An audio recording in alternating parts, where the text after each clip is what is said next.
đó cái này nơi khang này tặng ngọt cái đôi nhau mất hay nơi khang nhau với cứ cái chập con cái đam đang tật với đang đi chẳng đằng ớt nhóm thông một phép nó nè tao này cái chơi con cái đam môi chùm núa này nhóm chập một bong nhóm vì ba này chỉ tung chỉ buồn phèm hỏi đây hay cái chập bây giờ tật với nhóm thông phép nó nèสำหรับnhóm cứ chỉ nè đại luôn nơi khungตึกใดแค่รถหนักกรีให้nhóm nè luôn nơi chụp nơi khung bằng mối tranh bịแค่แต่chỉ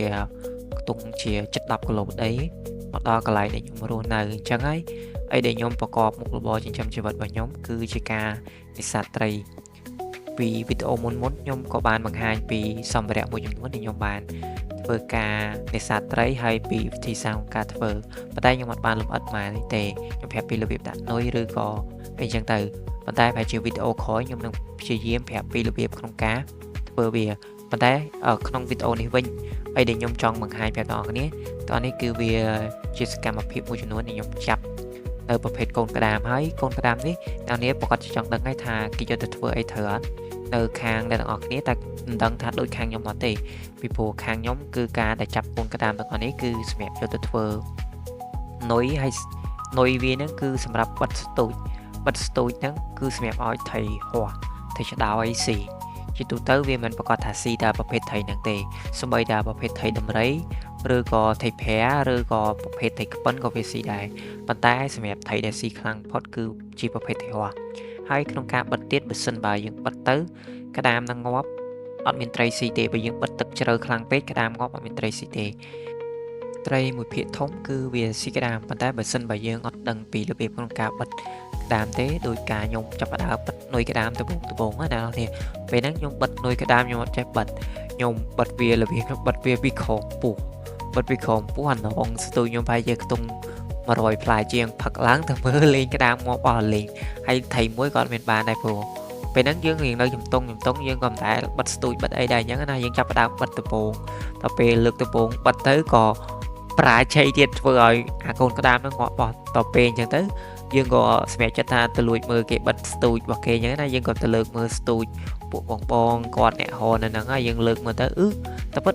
ក្តាមគេបិទនៅស្ទះវាសងខាងហ្នឹង ដល់ពេលអញ្ចឹងទៅបងខ្ញុំដឹងថាអូនៅពិតក្តាមគេបិទអញ្ចឹងឯង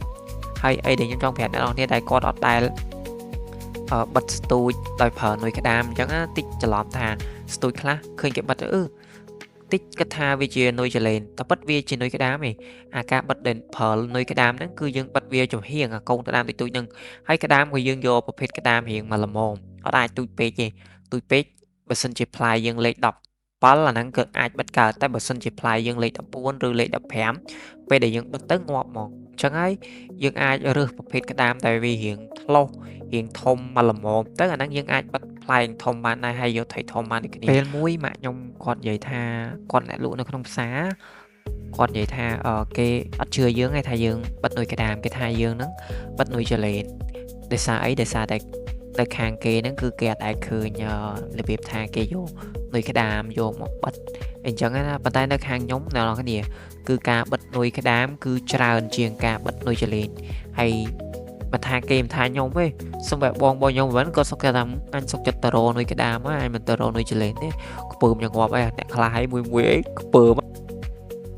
ត្រឡប់មកក្រោយបន្តិចពេលដែលលក់ថៃហ្នឹងគេឃើញខ្សែជាប់នឹងមាត់របស់វាគេគិតថាឲ្យយើងបិទនុយចលែនតែជាក់ស្ដែងគឺយើងបិទនុយក្តាមទេ ធម្មតានេះចងស្ទូចអញ្ចឹងឯណោះនេះគឺ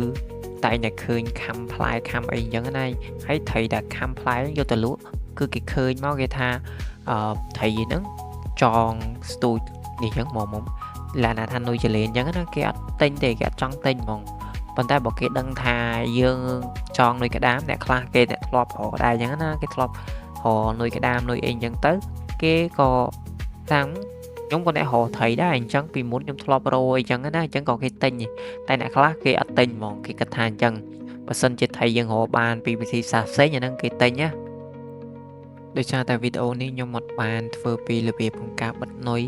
បង្ហាញប្រាប់អ្នកនរគ្នាអញ្ចឹងណាវីដេអូហ្នឹងក៏អត់មានអីវែងណាស់ដែរអ្នកនរគ្នាអរគុណច្រើនសម្រាប់ការមកមើលវីដេអូមួយនេះអញ្ចឹងណាហើយវីដេអូយើងក៏ជិតដល់ទីបញ្ចប់ដែរហើយមុននឹងបញ្ចប់វីដេអូហ្នឹងខ្ញុំក៏ទៅបេះផ្កាកប្លោកមួយបងបានតិចតួចអីចឹងណាយកទុកសម្រាប់ហូបមកផ្ទះវិញហើយការដែលយើងទៅហ្នឹងក៏វាឆ្ងាយដែរវានៅស្រុកបកកែវ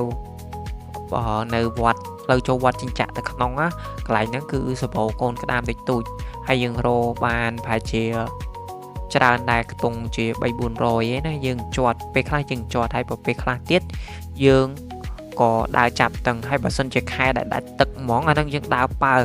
បានវាមានដើរប៉ើងដើរជីកដើរកាយដើរកោះមិនបានមួយមិនមែនស្រួលទេបើក្នុងឥឡូវហ្នឹង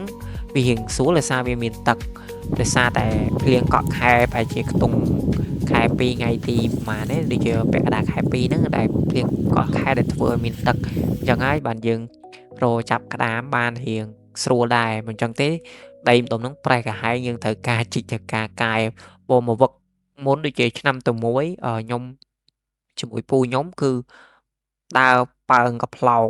ឡើងស្ងួតរើងហ្មងដីឡើងស្ងួតរើងហើយយើងដើរបាយកប្លោកចាប់បានមួយឡើងតឹងទ្រូងហ្មងហើយពេលហ្នឹងត្រីរស់ស៊ីសាហាវមែនតែនហ្មងណា